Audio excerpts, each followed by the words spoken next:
Hello guys, pakita ko lang tong project ng anak ko sa school nila. Bali, pina-review sa kanila isang libro, binigyan siya ng isang libro, tapos yung instruction teacher niya is gawin daw isang movie, yung libro na nabasa niya. At habang sinusundo ko yung anak ko isang araw, nakita ko yung mga project ng kasama niya sa classroom. Ang gaganda ng mga drawing.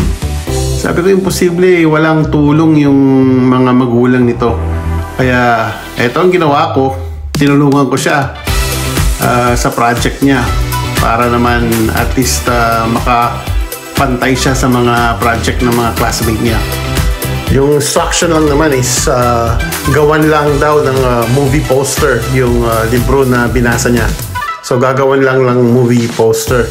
Tapos papakita ko sa iyo yung gawa naman ng anak ko bago ko ginawa to. Ito papakita ko sa inyo. Ito yun.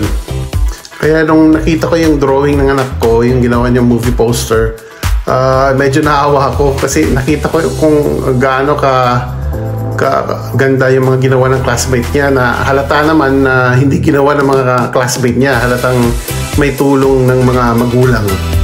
Yun lang naman guys, at sa susunod ulit, at salamat sa panonood.